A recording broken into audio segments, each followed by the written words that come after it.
Bienvenue, enfin une rentrée presque comme les autres sur le campus de Paris-Saclay, une rentrée en présentiel, voilà qui redonne de la vie et de l'animation au territoire. Autre excellente raison de se réjouir, l'Université Paris-Saclay est une nouvelle fois distinguée par le prestigieux classement de Shanghai, un palmarès qui répertorie les meilleures universités au monde. L'Université Paris-Saclay se hisse au 13e rang devant toutes les autres facultés françaises. Alors cette réussite, elle est liée à un projet qui marque cette année ses 10 ans. La loi du Grand Paris a permis de faire émerger ce cluster unique en son genre. Une exposition permet de revenir sur cette histoire avec 7 regards croisés, 7 regards d'artistes. C'est une exposition itinérante. Et votre territoire ne cesse de changer. Paris-Saclay TV vous fait découvrir de nouvelles liaisons piétonnes qui vont permettre de connecter le plateau de Paris-Saclay à la vallée.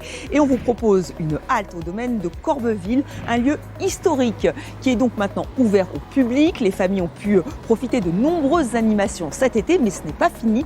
D'autres rendez-vous sont prévus. Nous le verrons à la fin de cette émission dans notre agenda, évidemment.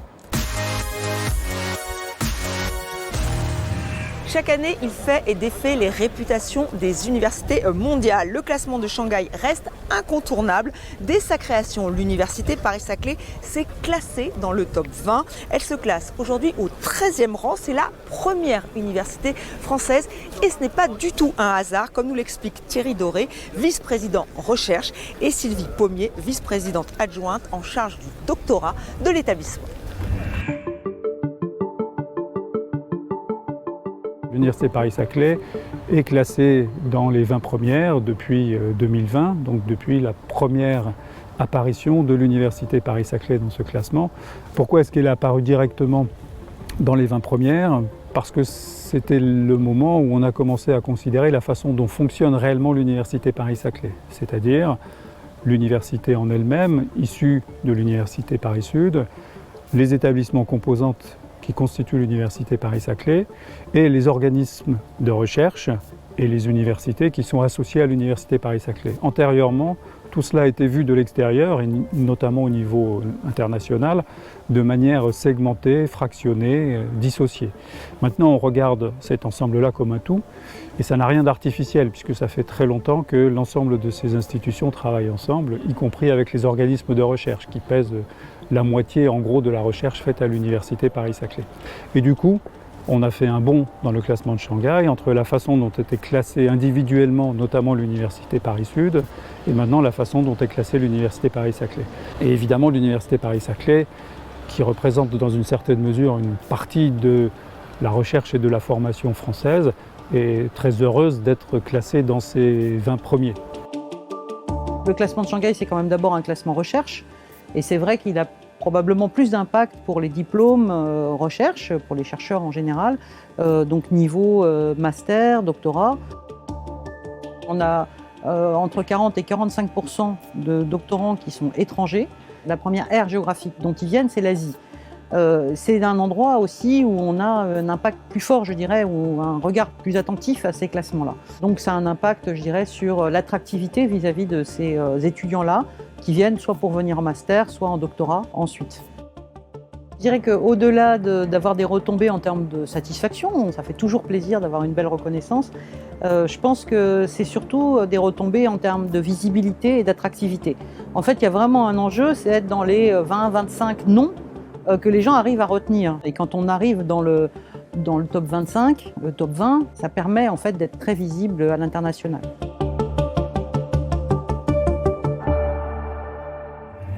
Cette année 2021 marque une date anniversaire. Il y a 10 ans, la loi sur le Grand Paris a permis de faire émerger ce cluster unique en son genre. Pour marquer cette date, le PA Paris-Saclay vous propose une exposition itinérante, Paris-Saclay Paysage, pour revenir sur l'histoire et les enjeux du territoire. 7 regards d'artistes sur un projet hors norme. Première étape, le château du Val-Fleury, c'est à Gif-sur-Yvette. Nous avons rencontré Benoît Lebeau, directeur de l'aménagement, et Laura Baudard, adjointe chargée des affaires culturelles.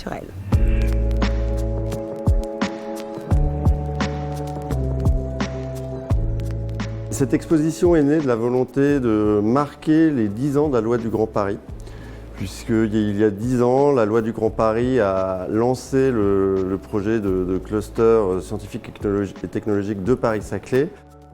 L'établissement public a souhaité marquer le coup en créant un événement et on s'est beaucoup interrogé sur la manière de faire. Et finalement, on a décidé qu'il pouvait être intéressant de faire un pas de côté un peu par rapport à notre métier d'aménageur et de réfléchir à comment on pouvait montrer ce territoire d'une manière différente, notamment avec des regards un peu décalés. Et de là est venue l'idée de faire cette exposition. Et puis on a voulu également que cette exposition soit itinérante. C'était très important pour nous que cette exposition puisse aller à la rencontre des habitants et des usagers du territoire. Et c'est pour ça que là aujourd'hui on est à Gif-sur-Yvette et que cette exposition va se déplacer à Guyancourt, à Versailles, sur le campus urbain, pour aller à la rencontre des habitants.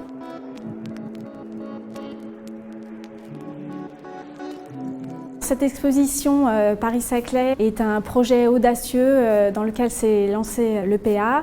Nous sommes très fiers d'être la première ville à recevoir cette exposition.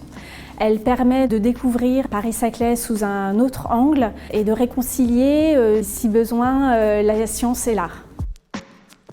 Le paysage permet d'illustrer la dynamique du territoire. Ainsi, on peut identifier les différents types de populations, les paysages variés de notre territoire, ainsi que les styles architecturaux. Le château du Val-Fleury était une demeure du CEA. La ville a ensuite acquis cette propriété. Donc c'est un peu une suite logique aujourd'hui de recevoir cette exposition et en plus d'être les premiers à la recevoir.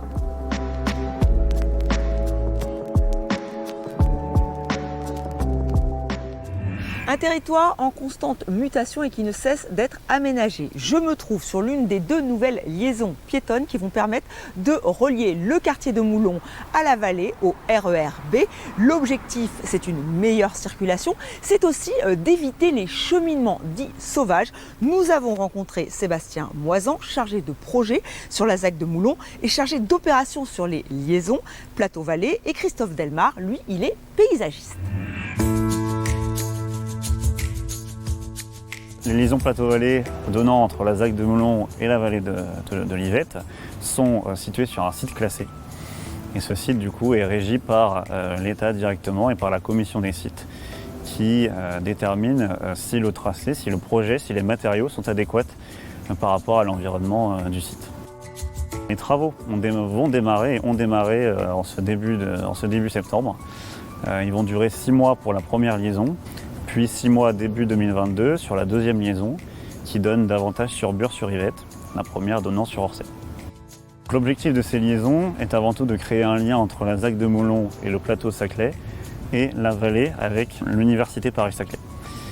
L'autre objectif, c'est de converger les flux piétons sur ces 2 liaisons et éviter des cheminements sauvages pour permettre le reboisement du coteau.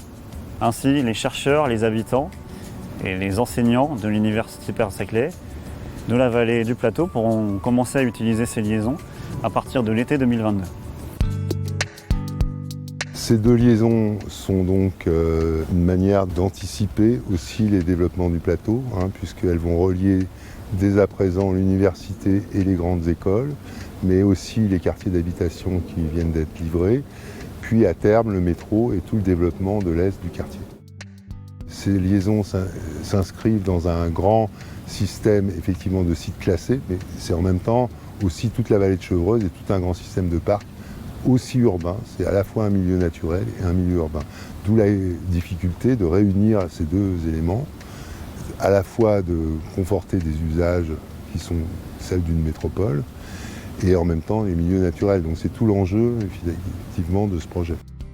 On a mis en place un vocabulaire extrêmement simple qui reprend le vocabulaire des liaisons qui existent déjà sur Polytechnique ou sur la vallée de Chevreuse, avec un vocabulaire de grands emmarchements, donc là qui ne sont pas en grès, qui sont des blocs effectivement préfabriqués en béton, mais qui sont posés comme on posait autrefois les blocs en grès sur du sable, et puis de grands pavés de grès, de récupération, donc qui sont directement issus finalement des coteaux qui étaient exploités jusqu'à la fin du 19e, début du 20e sur ces liaisons.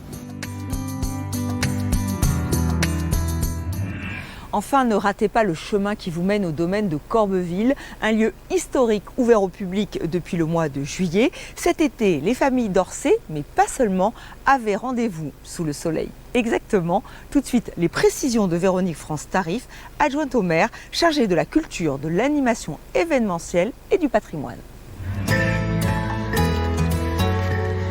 Aujourd'hui, ce n'est pas une journée unique quand même, ça s'inscrit effectivement dans un programme qui a eu lieu tout l'été, qui s'appelle Sous le soleil exactement, et qui a été organisé en collaboration par la mairie d'Orsay, la MJC d'Orsay, l'ensemble des associations, la participation de la CPS et l'établissement public du plateau de Saclay aussi. L'idée était de proposer des activités à la fois festives, ludiques et culturelles à l'ensemble des Orséens, avec sans doute un focus un peu plus fort sur un public familial pour pouvoir intéresser à la fois les enfants et leurs parents. Donc des ateliers qui permettent aux enfants de découvrir de nouvelles activités et souvent en fin de journée des spectacles qui permettent à ce moment-là aux parents aussi d'y trouver leur compte ou un intérêt, si j'ose dire. Et c'est un peu ce qui va se passer aujourd'hui. Cet après-midi, on a eu beaucoup d'enfants qui sont venus à l'atelier jonglerie et ce soir à 18h, on aura les parents qui pourront participer et bénéficier aussi de ce spectacle. Et on a toujours un public assez large avec toutes les tranches d'âge qui viennent à nos spectacles. On pensait important de pouvoir proposer un programme d'activités à la fois ludique et culturel aux Orséens sur un lieu en plus historique qui n'a pas été investi durant les dernières années et qui méritait que les Orséens puissent reprendre le goût et l'habitude d'y venir parce que c'est quand même un endroit assez exceptionnel et demain en plus qui sera en plein cœur de ville de Corbeville. L'intérêt de Corbeville, c'est d'une part de délocaliser un peu, si j'ose dire, les animations qui traditionnellement ont lieu dans les trois quartiers d'Orsay, qui sont le centre-ville, Mondétour et le Guichet. Mais sur le plateau, évidemment, il y a un programme très important de développement sur ce quartier de Corbeville qui est sur la commune d'Orsay. Et le fait d'investir les lieux cet été redonne l'habitude aux Orséens qui parfois avaient travaillé sur le site de Thalès qui était implanté ici jusqu'à il y a quelques années, de revenir, d'emprunter les chemins qui montent depuis le Guichet jusqu'au plateau, de faire un lien entre le plateau de Saclay qui est en train de se développer de façon considérable et le centre-ville et de réinvestir les lieux en profitant de toutes les installations qui ont été proposées et mises en place par le PAPS, de visiter la Châtaigneraie et de profiter de ce nouvel espace de vie qui est fort intéressant et qui du coup donne vie à ce nouveau quartier de Corbeville et fait le lien avec le reste de la commune.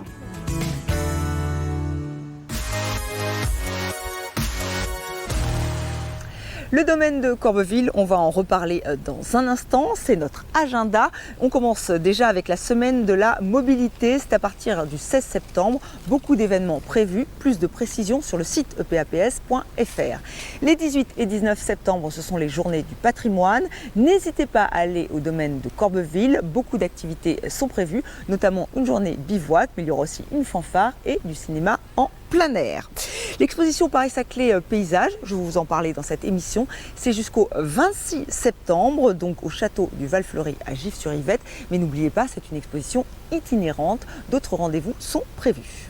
Les rendez-vous sportifs à présent avec la 15e édition de la foulée Chenay-Courtoise. C'est le dimanche 26 septembre. En solo, en famille ou entre amis, venez vous défouler. Il y a des courses de 1 km, 3 km, 10 km. Donc allez sur le site si ça vous tente. Le Tour Paris-Saclay 2021. Là, c'est plus pour les amateurs de vélo, que vous soyez sportif confirmé ou simple pratiquant, amateur de balade en famille ou en solo. Vous allez trouver de quoi satisfaire vos envies. C'est le dimanche 3 octobre. La veille, c'est la nuit blanche. Nous serons le 2 octobre. Installation, exposition, spectacle. Place à l'image sous toutes ses formes. Rendez-vous à la commanderie. Laissez-vous captiver par cette atmosphère. Voilà, c'est la fin de cette émission. Merci à vous de l'avoir suivi. Toutes les informations sont sur le site epaps.fr. Je vous donne rendez-vous pour un prochain numéro. À très bientôt.